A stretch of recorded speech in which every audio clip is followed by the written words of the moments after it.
We're going to go ahead and start. Thanks for joining Toni and I here this morning. I'm Paul. We're going to talk about something that we call security automation. Toni and I work for a company called Scout. Our booth is right through that door over there near one of the ping pong tables. And thank you for joining us this morning. Basically, I'm going to give you a little background on what Scout's all about, and also some of the issues that you face or may face in the future.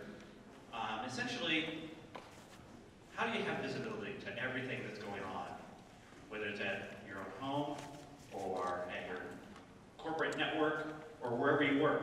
How do you know that everything that's on that network or the people who are connecting to your network, they actually belong there? So how do you have visibility to all these different things? And so there's all these new things out there. You know, thank you, Apple, for the iPad. I love my iPad. But in 2010, everybody wanted it.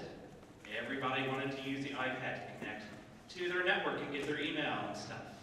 But that caused havoc with the people who actually have to control that access. And consequently, they had a whole new set of issues to deal with because of this introduction of this new technology. And it's not stopping. The mobilization of applications and devices and people wanting to use those things to connect their work networks is only increasing. And the reality today is that there's a huge percentage of devices and applications that people are running on these devices that you don't know about because you don't have visibility to them. And you don't know what you can't see. So consequently, this whole phenomenon, and there's several organizations like Gartner and IDC that follow these trends, interview organizations, and the realities are that there's a ton of things out there that you don't even know exist. And one of the challenges I have as an engineer when I go on site is a lot of times I want to ask people about their network. And I'll say, you know, how many mobile devices do you have? Do you allow people to bring devices in from home? What are you seeing with contractors? And a lot of times they won't actually have a good handle on what is connected. I mean, we can go in DHCP and do a count, but they can't really tell me which ones are devices that belong to the company and which ones aren't. So, you know, Paul brought up a really good fact in that last slide is not only do you not know what's out there, but you don't really know the status of those devices that are out there. Thanks, Toni. And so in any organization, there's going to be stuff that you know is out there. There are certain devices the company has bought for you. For example, my company bought my iPhone for me, so that's in their inventory. They bought my laptop. But there's going to be other stuff that they don't know that's going to be there. So for example, I'm using my personal iPad to connect to my corporate network. I'm also using my personal Mac to connect to the network. They know that exists, but not really, because they don't really know if my laptop or my Mac, if it's infected, or if the AV is up to date, or if I'm running certain applications that they think I should have. And then there's all the other things. The whole BYOD phenomenon, people wanting to use their own devices and connect to the network. And what we do here at Scout, a little pitch about Scout, is we give you visibility to all these different things. It doesn't matter how it's connecting to the network or what it is, we give you visibility to it. And that solves one of the problems. Because if you don't know what's out there again, you don't know how to deal with it. And so our product, it's called the Counteract. Basically what it's doing is giving you visibility to all these devices connecting to the network. We identify what they are. We're using Nmap to do this. And so we put all these different things into these categories. So we'll show you all the different handheld devices connecting. We'll show you all the devices on your network. If someone goes out to Best Buy and buys a wireless access point and brings it in and connects it into their office, we'll discover that. We'll show you things connected to the USB drives. So you now can dictate what people can connect to their USB drives.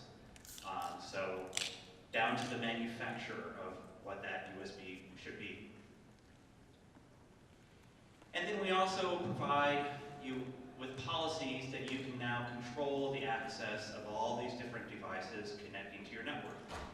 So for example, if someone connects with their iPad and they're an employee of the organization, you may decide that that person can get to their email in a certain limited set of applications.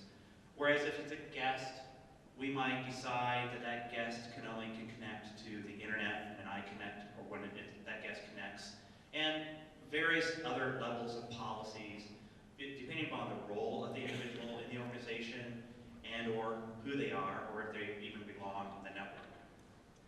And so just like when you go into a coffee shop, we can do things and like hijack the browser, present a customized HTML page, say, hey, welcome to ABC Corporation. Here's our acceptable usage policy, which at the recent hackers conference out in Las Vegas, that was a big deal. If you don't tell people what is acceptable when they connect to your network, how are they going to know that? Apparently there's been a few lawsuits filed on how that policy, if that's not presented to someone, they're not responsible for not being able to adhere to it if they don't know what even exists. So we can present this information as well on mobile devices. Again, going back to the whole mobile arena. I know. Going back to the mobile arena, we can present this acceptable usage policy, this guest registration to these mobile devices. Now, before you move on with this, Paul, I want to cover one thing. What you see here is basically just an injection that we're doing with HTML. So we give users a chance to authenticate. So part of the problem that we have when I go into corporations is I sit down and ask them about endpoint visibility, guest visibility, and I'll say, do you allow people or employees or anyone off the street to come in with their device? As long as we authenticate, we know who the user is, can they bring in whatever device they want? And a lot of times people will go, well, we don't have a problem if they bring in their laptop from home, but we want to make sure that it's indeed that person and not their kid that they're bringing into work who's just going to be gaming all day while the parent's working. So what you see here are the two different screens that we can offer up to an end user when they hit the network, and I'm going to talk a little bit in more detail about how we scan and classify. But we do give users a chance to authenticate against any of the LDAP authentication servers that you have, so at least we know who the user is. The second thing that we do then is to really look at the device, as Paul mentioned. Does the device belong to the corporation? Now, you can, through the policy logic with the Boolean and or, require one or both of those conditions to be present. So not only do we want to see that it's you, the user, but we also want to see that the device that you're on is a corporate issued or sanctioned device. So that way you have the choice, and if it's not, we can just offer up the guest registration at that point if they fail that decision tree. Thanks, Toni.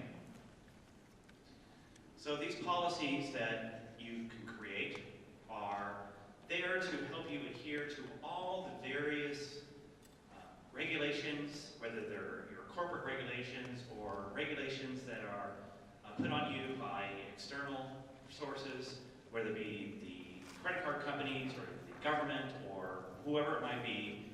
And so now these policies can help you adhere to all these different compliance initiatives that you need to deal with as an administrator in a security or network group of an organization.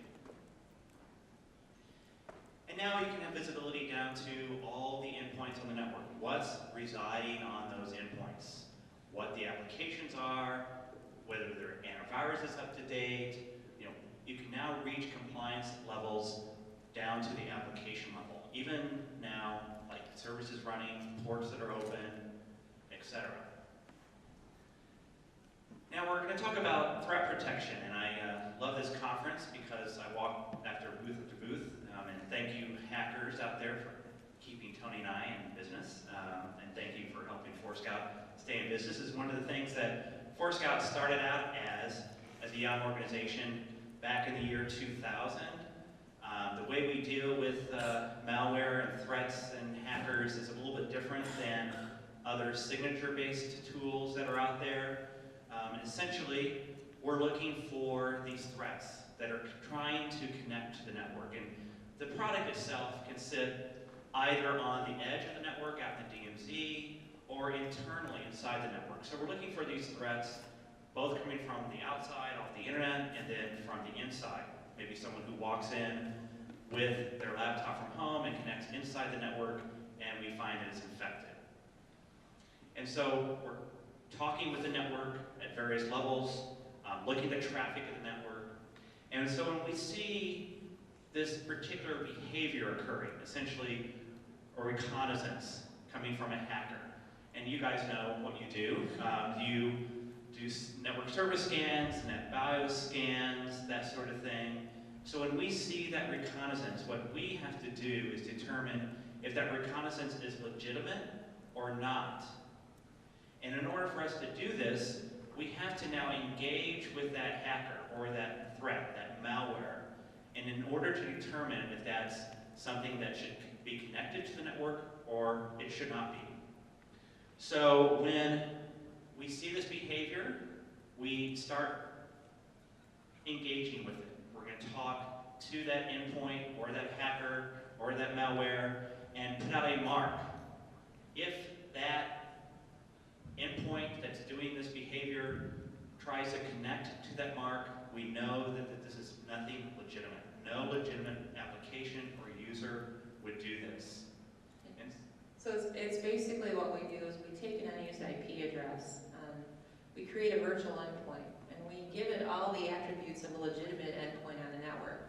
The one caveat, though, is that it's outside of DHCP scope, so all of the other endpoints that are on the network legitimately really won't communicate with it. But unfortunately, malware doesn't really want to touch DHCP. As we all know, that's pretty much a red flag for software to check who's reading and gathering IP information. So as incremental IP scans are done, eventually they're going to hit upon one of these virtual endpoints and try to build a session with it, try to interact with it as though it were a legitimate endpoint. And at that point, that's when, as Paul mentioned, we can distinguish the intent of the connection. If it were a legitimate endpoint, a legitimate application, it wouldn't even know that virtual IP address was there. And it goes back to the visibility we talked about earlier. You don't know what's there because you can't see it. So now we're giving you visibility to this threat that might be existing out there as well. So not only are we giving you visibility to everything on the network, but we're showing you what's trying to connect to your network. And as Paul mentioned, this could be a user that you've already authenticated. That we know who the user is, they're on a corporate laptop, they've passed all of your checks.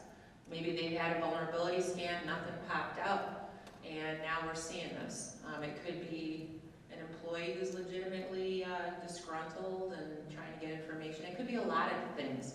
But the point is, it's bypassed a lot of the other security mechanisms that are already on the network, and that's kind of why we watch the behavior. And we're, Yes, go ahead. How many questions can you handle through this talk? I've got a bunch. that's great. Well, we can deal with a few. Let me start with a couple of seeds. Here we go, if you don't mind. That's fine. So you can do visibility and you can do control. And you've been in the business since 2000. That's great. This sounds a lot like host intrusion prevention, but in a different scheme, right? Where Correct. there's other capabilities that give you visibility and they give you control. Correct. All good security people say, cool, new tool, let's lock it down. Well, with host intrusion prevention, we might start with that, but over time, applications say, well, we really need this, we need this, we need this, and that prevention kind of erodes over time, generally speaking, when you're trying to do that across a large environment. So my question on this is, you give us visibility and you give us control, but among your customers, do you see them tilt more towards control? Do you see them tilt more towards visibility? Is it better for them to have visibility and react like a pool lifeguard, or are you acting more like a bouncer where companies are using this to actively spec stuff, and by the way, they might break something for real? I'll take that one. Industry? I'll tell you the honest truth, and I'm going to be blunt here as an engineer because we're all technical people here. A lot of companies don't have the processes in place to react. And I can tell you agree with me. I go in there and I say, okay, let's do an audit. Let's just put the product in, let's get visibility, let's see what we got. I'll do a compliance scan. I see 60% of their endpoints not even running antivirus. Okay, I can flip on quarantine with this product in like 10 seconds. Literally go in and say anybody who's not compliant, VLAN reassign, ACLM, whatever you want to do. Do you guys, are you ready with the help desk to remediate all those folks? And then what do they say? No, they're not. Because they never scaled for a reaction of that size. The control mechanisms are not there, and that's the problem. That's why we talk about visibility. And as we go through the presentation, I'm going to highlight how we share data with other applications who are in the same boat as we are. For example, we integrate with FireEye. FireEye does a great job of telling you and alerting you of a vulnerability, but that's where it ends.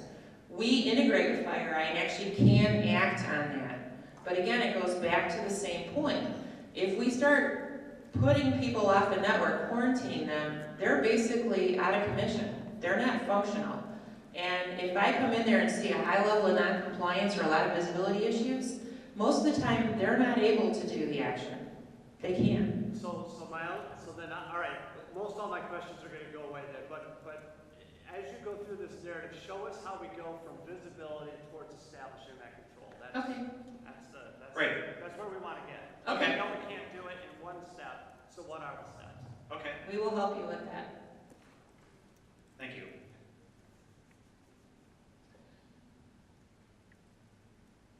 So I'm going to hand this off to Toni, Okay. and we're going to talk about how we integrate with other technologies and some of the processes that we see our customers taking when they are deploying a technology such as this or grappling with the issues that we see. Well, we can just end it here in case I want to walk around. So this is the cycle that when I sit down and I talk to people in the industry, and keep in mind, a lot of times I start out with the security networking folks, and then they end up dragging me up to see their CIO or somebody. And I'm okay doing that because, quite frankly, again, being openly honest, is if there's not a stakeholder or a manager involved in this project, you might as well just not waste your time. Because what's going to happen with this product or any other product that does visibility and control is ultimately someone has to make a decision to pull the trigger. And if I'm sitting in a large corporation and I've got the network team on one side and they're like, you're not touching my switches, and I got the security team on the other side saying, well, we can't have these users on the network because they're not compliant and it's a violation of HIPAA or PCI or SOX or whatever, I've got a problem. Because as an engineer, I can't do anything to fix it. I don't have the authority to walk in and override anybody in that room. So I actually wrote a blog that got a lot of feedback from people because I pretty much said, you've got to get somebody from management in on the game. Somebody has to be up there to say, you know what, you are going to quarantine, or you are going to allow these people to manipulate the switches and get these people off the network. And I'm going to back up the security team on this. Or even to back up the networking team and say, you know what, we can't afford to quarantine all these people. Let's look at the internal processes. So where I focus on, first of all, is the visibility part. As Paul said, if you don't know what's going on, how are you going to make decisions? So, you know, my background is audit. I started IT at Computer Associates doing audit. And I tell you what, when I put the product in, a lot of times I surprise people with what we find. You know, we're pulling switches, we're looking at traffic, we're reading from Active Directory. I get a lot of information from like DHCP messaging. You know, we've all done Wireshark, we all know what's going across. A lot of good information there, but we put it all in one place to look at it. And I sit down with them and I said, let's take a look at what we got. Let's take a look at what we're seeing in terms of compliance. Let's take a look at what we're seeing in terms of different types of endpoints. And if I start seeing something that looks really bad, I'm going to sit back and say, what is the process that is broken that has led us to this point? Why are we seeing 25–30% of your endpoints not even running antivirus? You know, is there a problem? Do you have a really mobile workforce? Are people not connecting? Is there an issue with their laptops? What is going on? Let's fix the process. Before we even leave that visibility part, let's look at the processes behind it. The next step then is really looking at the authentication. You know, what have you got out there, as Paul said? Is this a corporate device? Is this a BYOD device? What is it? Who's behind it and what type of device is it? And then as we're collecting all this information, I'm going to go into some of the integrations that we have. You know, we share it. We do enforcement, we do remediation. Some of it we do on our own, some of it we pass off. But that is really valuable to products that can't do remediation enforcement. Because now they have another product that they can throw the ball to and say, hey, we found the vulnerability. We found the risk. We need you to actually do the enforcement or remediation on our behalf because we don't have that functionality. So what you're seeing is a trend that is changing within IT. It used to be there were all these silos. You know, you had an AV product, you had a vulnerability scanner, you had a remediation system. Everything was separate. And now, finally, the API hooks and the SDKs are out there for vendors to really start working together. And you can take your best-of-breed products in each vertical, in each silo, in each area, and now integrate them and get them to share the visibility information that they're gathering. And that's really where I'm going to talk about the rest of the time. Because that leads you to the network enforcement stage. You know, if I can get you to be 80% compliant, 90% compliant, if we're only talking about quarantining 10% of your users, that's a lot easier to handle than 30, 40%. And typically that's what I see. Because again, people they don't have visibility on what's going on. So how can we expect them to be able to remediate and quarantine? Because they don't know what's out there. So the remediation part of it really goes back again to agreements between the different groups within an organization. If I quarantine someone, how long are we going to give the help desk to work with that user to remediate them? What about the desktop team or the operations team? You know, again, the bigger the organization, the more teams we have. I actually like working with small to mid-size because it's usually 5 or 6 guys. IT groups are already spread really, really thin. We don't have a lot of bodies anymore. So our product will notify you. It will send you emails, it will send you alerts, it will send you reports. So if you don't want to do remediation or quarantine, we can at least notify you of what's going on. So how do we do all this? Going a little bit more into the background of it, we're working with the network. We're working with your WAPs, your switches, your concentrators. We're monitoring to see which ports are coming up and down. We're wanting to see also the traffic fingerprint, you know, who's doing DHCP requests, ARP traffic, NetBIOS traffic, who's entering and leaving. Then we need to classify, as Paul said, we look at a combination of Nmap, we look at traffic, we look at DHCP traffic. We get a lot of information just from what's going across the wire. Then we confront the endpoints that are what we call user device driven. Mobile phones, Windows, Mac, Linux. Once I've confirmed something as a printer, it's a waste of my time to go back to it and see if it's authenticated. So I'm going to go back to the Windows device and I'm going to see if it's domain member or not. If it's not, right at that point I can make a decision, knock it off the network. We work again directly with the switches, we can do VLAN reassignments, we can do dynamic ACL, we can do traffic-based firewalling. Again, get them off of production and out of our hair. We can do that fancy guest registration that Paul talked about. That's basically just intercepting SYN/SYNAC and injecting our own HTML. But again, you're in control now. So what we're left with at this point are the corporate devices that we can control versus the unmanaged devices that we can't. Now, if you have a contractor, obviously you have to get permission to inspect them. If you're going to be giving them access to your network, you better know what's on their PC. Or if it's an employee that you've so wonderfully given access to bring their own laptop from home, that their kids play on. My daughter goes to all these cute little websites to bake cookies and do all this stuff. I mean, I find more crap coming from her little gaming sessions on my PC than any of the stuff I do. And I'm goofing around.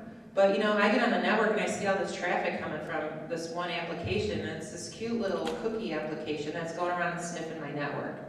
So I actually have the product running in my lab and I do packet captures, and it's amazing what those little cookie apps can do. So we get the unmanaged off, we look at the managed devices, and we check them out. We pull information off of them and we put it into our database. And that information is presented to you so that we can look at it. And we also look at the user, and we pull information from AD or from LDAP. So now you know the device, you know the user, you know all the attributes. Do they have a certificate? What programs are they running? What services are running? What is actually there? And now we have what we need to be able to make decisions. And that's really important to us because that database right there is gold. Not only to us, but to any other application that needs that information. We actually have the ability with our product to share what we find with other apps that don't have complete visibility. Let's look at agent-based solutions. Okay, encryption products, AV products. What happens if the agent's not there? What happens if the agent's been crippled? Maybe a service isn't running or there's something else keeping it from working. That PC is pretty much out of the scope of that tool. No agent, no visibility, but we see it. We see it whether the agent is there or not for that tool, and that's what's really important. So once we get the data, once we get the visibility, then we sit down, and that's one of the steps that we talk about, is we look at what you're up against. That's when the rubber hits the road and we start saying, look, you got 20% non-compliance here. What's going on? Let's get the groups in here, let's find out and figure out what the process, where the process is broken. Step number one, why is it broken to begin with? We just found it. We can't tell you why it's broke. All we're telling you is that it is broke. So if you want to use us to remediate and enforce, we can. We're more than happy to flip that on if you're ready. But again, that previous step of finding out that it's broke and then why it's broke has to be done. Because I don't want to be quarantining 30% of your production network. I personally don't think a lot of people have the help desk infrastructure or operations group to support that. So here comes the integrations, and this is where our tool is the fundamental platform on which you can plug and play everything else in your security market. So we integrate with McAfee, for example, and a bunch of other AV products. We have hooks through API. We can check to make sure that they're 100% running, and that goes for any other agent-based product. Is the agent there? Is it running? And not by our standards, by the standards of the manufacturer.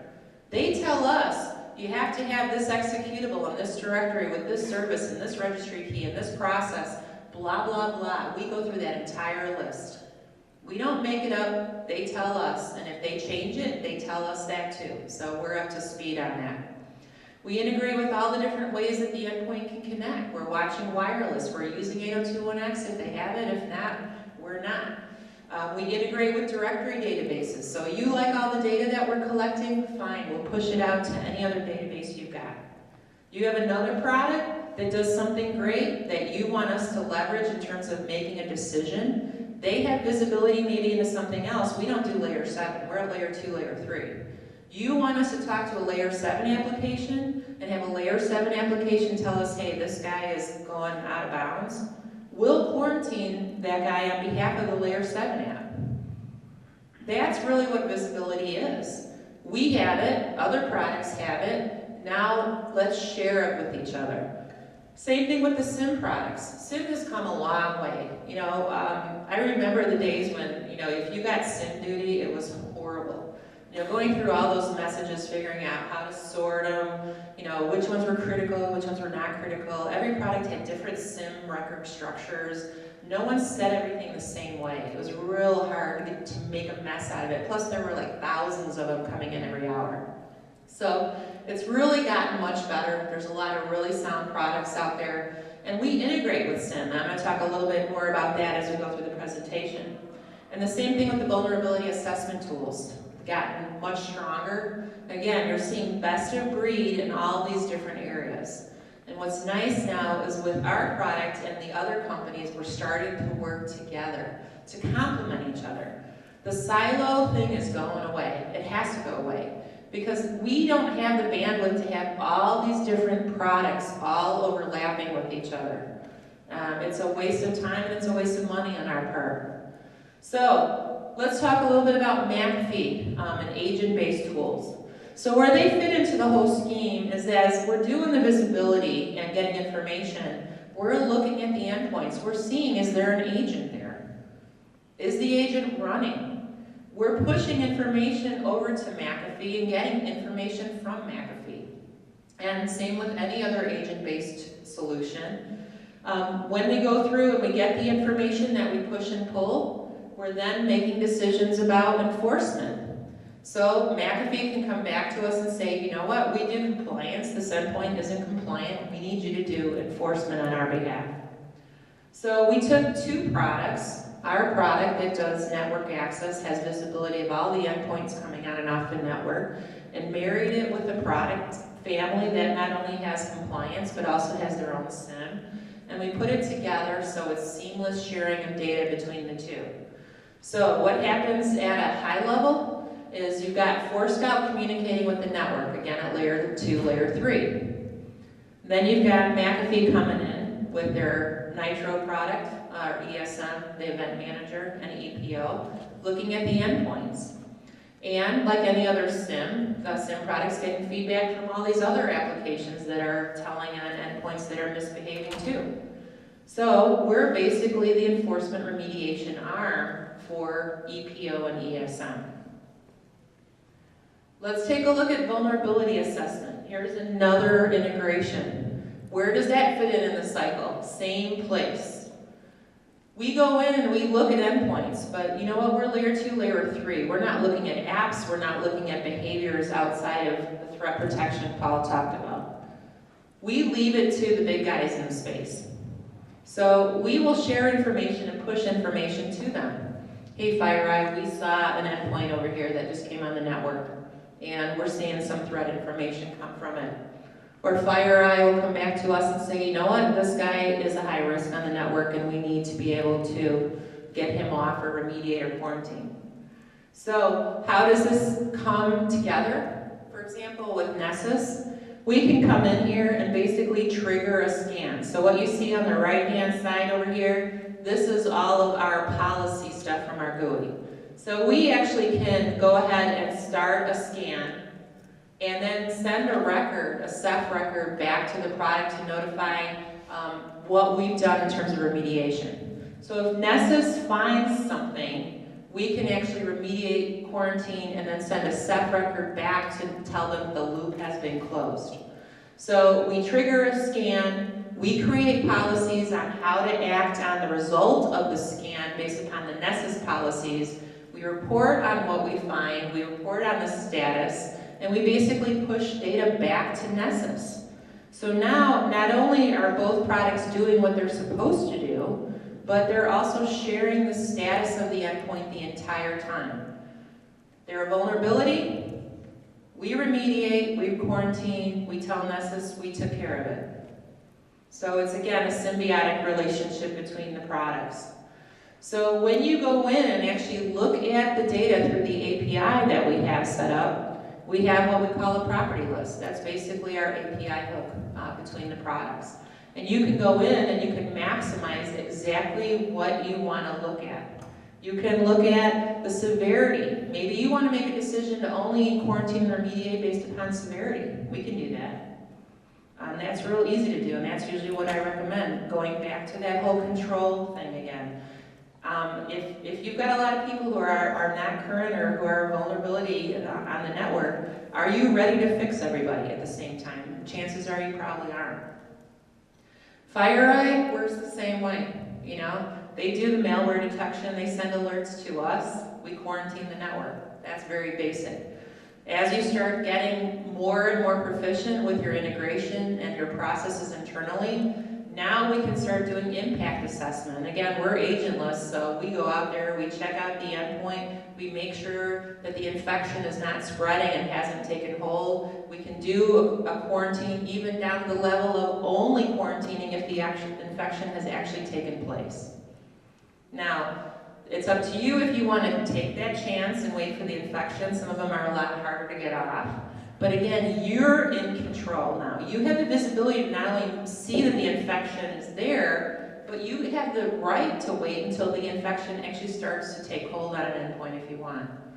And then we can even go down to the level of blocking the malicious code. The enforcement mechanisms that we offer are very, very granular. So you're still going to have a user who's on the network working, probably not even aware that they have a vulnerability to begin with, and we're working with FireEye in the background to basically protect the network from that one vulnerability. So here you see a classic integration of two best-of-breed products. So what are the benefits? Well, you know, we can block the infected host. We can block the propagation, which is the biggest issue we all face. We can block the data from leaving the network. You want to talk DLP? You know, data leakage, phoning home is the biggest threat. Yeah, they got the data. Yeah, they infected our PC, but don't let them push the data off your network and share it with somebody outside of the infrastructure. We can actually go ahead and check the impact assessment. Did it actually occur? And then work on the remediation. For Scout, we don't do remediation. We'll pass it off to your remediation system. We can help the user and say, here, click on this link, here's your remediation server. Well, here's Microsoft. Here's BigFix. Here's SCCM. Here's SUS. We don't want to get in the remediation business, but we want to build the path for that endpoint to get remediated. Let's talk a little bit about MDM. Are a lot of you guys seeing mobile devices on the network, or has corporate come down and told you you're going to accept those? Yeah, I see a lot of yes. I went into a company with Paul, and we sat there, and they were like, yeah, you know, our head of HR, I love that when they say head of something, because that means, uh-oh. Went to California and went to this HR, was it a symposium or something, Paul? It was something out in California. This is Some also a Fortune 500 company. huge company. And the HR person went to this symposium, and they said, you know what, we find through all these studies that we did, that if you let employees have their own laptop, they're more productive. So if someone wants a Mac, let them have a Mac. If someone wants a tablet, let them have a tablet. Let them, empower them to work on whatever environment they want to work on. So the HR director came back and said, I really like that. I want to empower my people. I live in the Chicago area. We're kind of more Midwestern, right? Everyone on the West Coast is all new age. I like that. We're going to bring a little of that back to the Midwest. So they set up this whole program, buy your own device. Instead of bring your own device, buy your own device. Big, beautiful banners in all the lobbies. It's amazing. IT freaked. Yeah, they basically gave every employee a stipend and said, here's money, go off and buy your own whatever. Go to the Apple store, go to the Microsoft store. And I said, well, that's great. How are you going to manage all those devices? And the IT people were like, and I asked them, did HR come to you guys? Did HR go to your head of IT, your CISO or CIO or whatever you call them, and talk to them about the impact of this on network security? Nope. Just went out there and created this HR policy, and here's the IT guys calling us going, what the heck are we going to do? And I said, well, that's a good question. First of all, I would fire the HR guy because he's obviously operating in a bubble.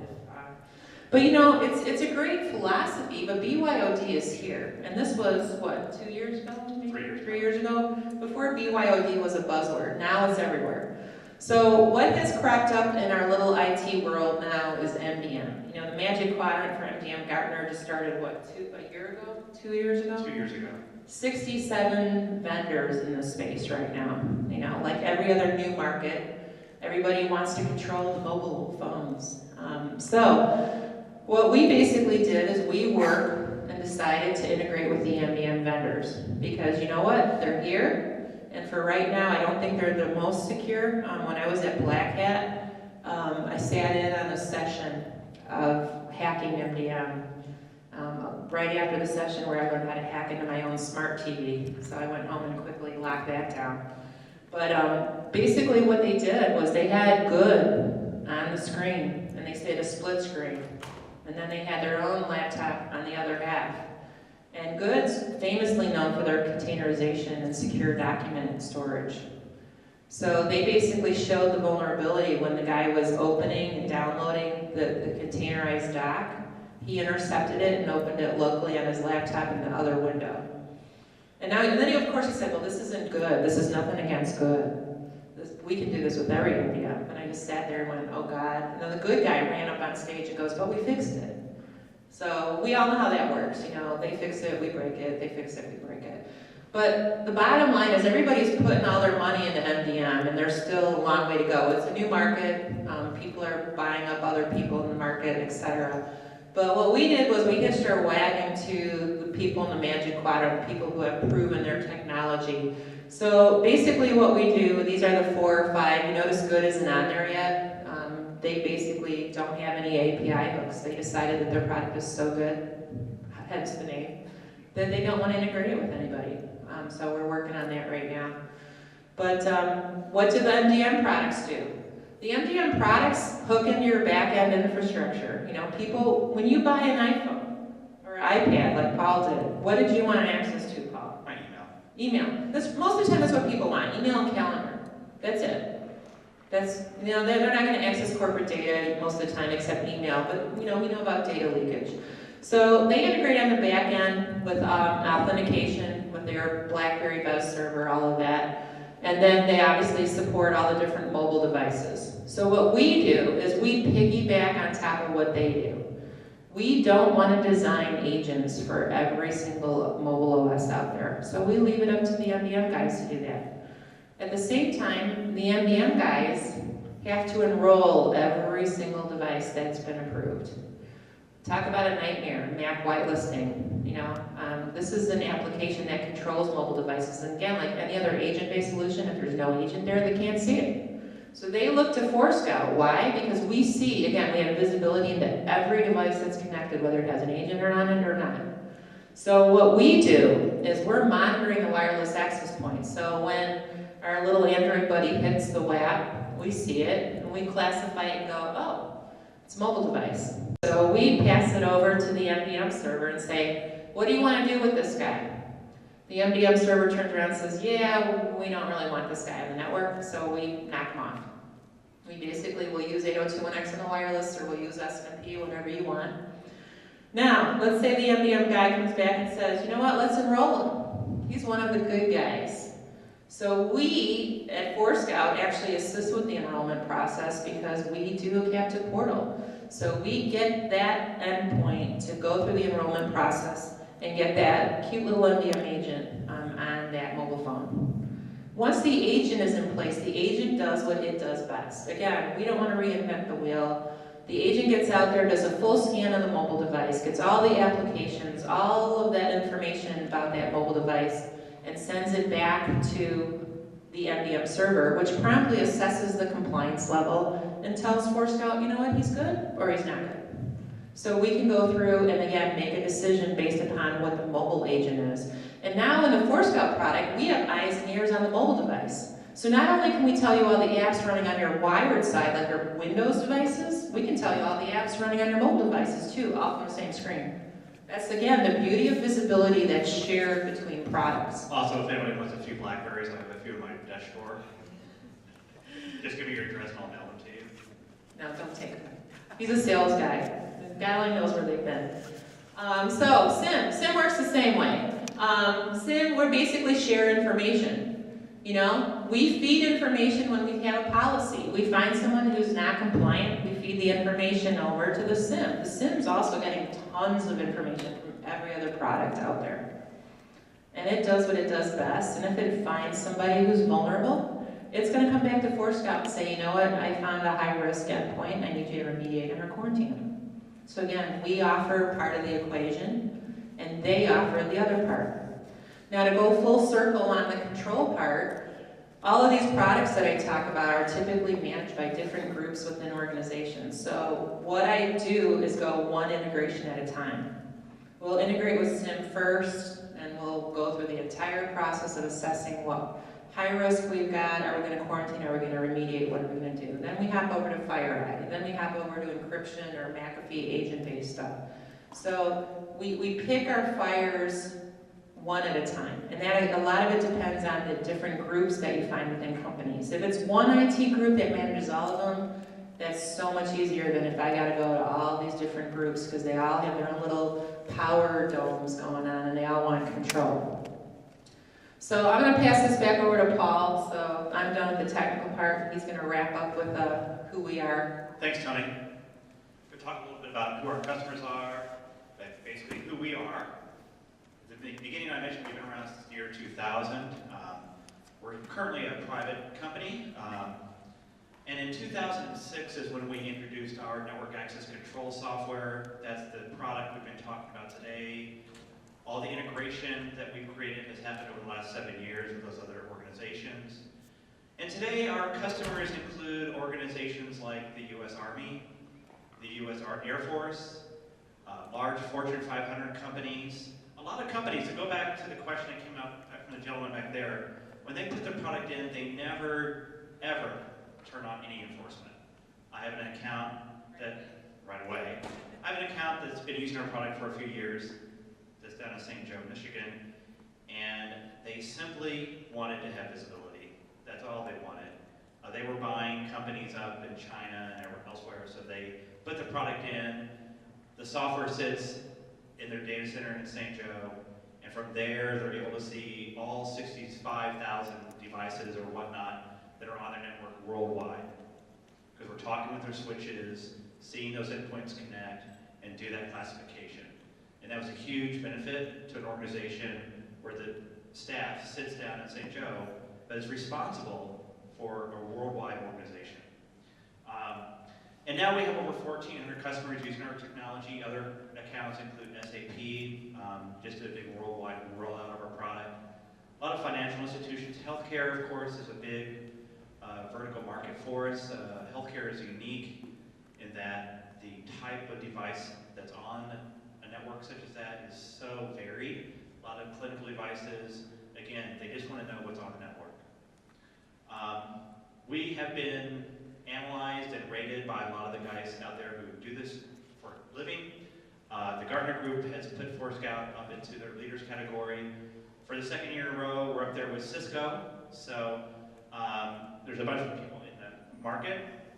And Forrester and whatnot see us as being a leader in the market. If you guys want to see these reports, you can go to our website and you can download the reports. And basically, our customers have come back to us after installing the product and have given us reasons and ways they've saved money. A significant thing that we do in order to help save money is at the help desk. We shorten the process of diagnosing problems, and thus the amount of time it takes from seeing the problem and then resolving it has been shortened dramatically. And we've been seeing that from smaller organizations, medium-sized organizations, to some of the largest networks in the world.